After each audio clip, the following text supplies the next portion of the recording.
Masya Allah, Masya Allah. Dihina, dicaci maki, dibilang PKI, dibilang setan, togut, anjing, babi. Gelar apa yang tidak dia terima hari ini? Hinaan apa yang tidak dia terima hari ini? Dendam apa tidak? Kalau misalnya kori kita dibilang PKI, kok marah enggak? Hah?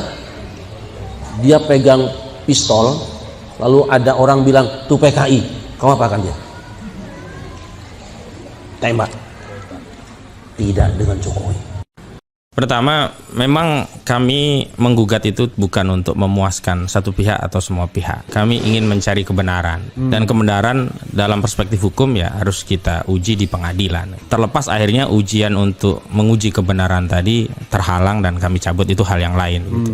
Dan kita akan nasihati klien kita. Bang, Bambang, ente keliru. Saya sudah ditunjukkan aslinya. Dan analisis ente itu semuanya keliru. Kan selesai begitu. Tapi karena ini panjang, jadi... Dan tolong bertobat. Nah, bertobat, iya. Mubahalanya bahaya. Bayar kifarat sumpahnya 3 hari paling enggak. Nah, cuman sebenarnya ada satu otoritas yang bisa mengungkap ini menurut saya, Bang. Karena punya kewenangan, punya hak paksa untuk memanggil, untuk menghadirkan. Saya kira kita kembalikan sebenarnya kepada lembaga yang konstitusional diberikan kewenangan untuk itu tadi. Ya, proses politik melalui DPR dan DPD tadi gitu. Itu harapan kita. Kecuali kalau kita punya kesepakatan syukut ya, ijma sukut ya, kita biarkan ini menjadi noda sejarah. Ya sudah. Pertama, memang kami menggugat itu bukan untuk memuaskan satu pihak atau semua pihak. Kami ingin mencari kebenaran. Dan kebenaran dalam perspektif hukum ya harus kita uji di pengadilan. Terlepas akhirnya ujian untuk menguji kebenaran tadi terhalang dan kami cabut, itu hal yang lain gitu. Dan kita akan nasihati klien kita.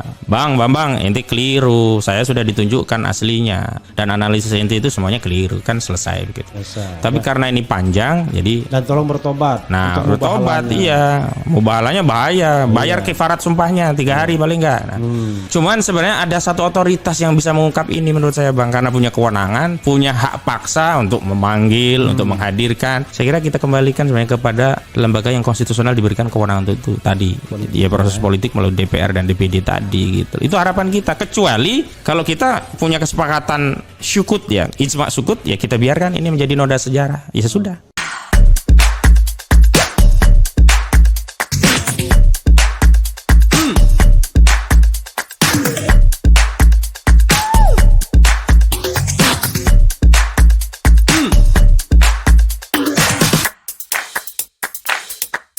Assalamualaikum warahmatullahi wabarakatuh. Salam sejahtera untuk kita semua. Salam budaya. Selamat bertemu kembali dengan saya di Terminal Budaya. Sahabat-sahabat tercinta sebangsa dan setanah air yang saya hormati, kadang-kadang saya merenung, tampaknya memang ada yang aneh dengan negeri ini. Bahkan tidak sedikit yang bilang kalau negeri kita, negeri ini tengah hidup di tengah peradaban yang sakit. Pasalnya dengan dalih demokrasi, orang bisa sedemikian bebas mencaci maki, melecehkan dan menghina sesamanya. Bahkan kepada seorang presiden, orang nomor 1 di negeri ini yang merupakan sosok kepala negara sekaligus kepala pemerintahan, tak jarang difitnah dan dicemarkan nama baiknya. Presiden Jokowi misalnya, entah sudah berapa kali martabatnya direndahkan, karakternya dibunuh dan dihancurkan melalui berbagai tuduhan bahkan fitnah yang dinilai hanya dijadikan sebagai alasan pembenar untuk merongrong kewibawaan dan menghancurkan kepemimpinannya. Tuduhan sebagai anggota organisasi terlarang alias PKI misalnya harus melakukan tes DNA gara-gara dianggap bukan anak kandung si ibu yang telah melahirkan dan membesarkannya, sampai pada tuduhan ijazah palsu. Jangankan kepada seorang presiden, kepada sesama pun kita seharusnya pantang mencela, mencaci maki, melecehkan, apalagi memfitnah.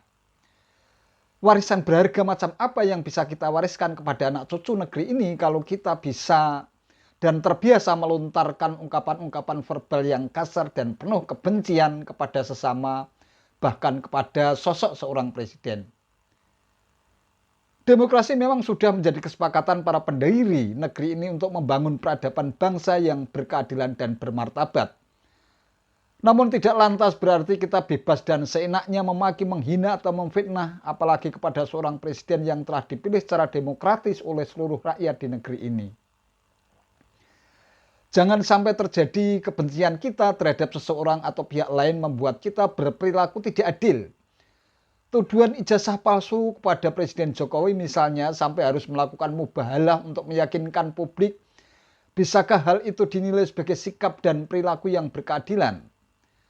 Dari sisi rekam jejak, Pak Jokowi telah berhasil melewati proses demokrasi secara bertahap setidaknya 3 kali sebelum namanya populer, yakni sebagai wali kota Solo, gubernur DKI hingga presiden. Sungguh sangat mustahil apabila otoritas lembaga-lembaga pemilihan umum bisa sedemikian mudah dikibuli ijazah palsu seorang Jokowi. Nah, dalam situasi seperti itu, pihak-pihak yang menuding ijazah palsu Presiden Jokowi seharusnya yang wajib membuktikan kebenaran tuduhannya, bukan Presiden Jokowi. Ini persoalan sepele yang dinilai banyak pihak sebagai amunisi politik untuk memanjakan nafsu kebencian kepada Presiden Jokowi dan menggoyang kursi kepemimpinannya yang hanya tinggal setahun lagi. Pihak penasihat hukum Sugi Nur dan Bambang Tripun sejak awal sungguhnya sudah mengakui kalau akan sulit membuktikan ijazah Presiden Jokowi palsu. Sangat beralasan kalau ada yang bilang bahwa kasus ijazah palsu sesungguhnya hanya sekadar media perantara untuk membangun kebencian secara kolektif terhadap Presiden Jokowi. Syukur-syukur ada dukungan massa untuk bersama-sama memakzulkan sebelum Presiden Jokowi mengakhiri masa jabatannya. Sungguh, ini sebuah peristiwa politik dan gambaran demokrasi yang sangat buruk buat negeri ini. Bagaimana mungkin negeri ini bisa membangun kedaulatan dan kewibawaan secara paripurna kalau seorang presiden yang mendapatkan amanat dan kepercayaan dipilih secara langsung oleh rakyat justru terus direcoki, dihina, dan direndahkan. Yuk berikan warisan watak, karakter perilaku, dan nilai-nilai etika yang beradab dan bermartabat kepada anak cucu. Para pendiri negeri ini bisa jadi akan terus tenggelam dalam kesedihan di alam keabadian sana apabila menyaksikan anak-anak bangsa saling membangun kebencian dan perseteruan kepada sesama. Sungguh kontras dengan darah dan air mata mereka yang terus mengalir untuk membangun nilai-nilai demokrasi di atas bumi yang merdeka dalam cengkraman kaum penjajah.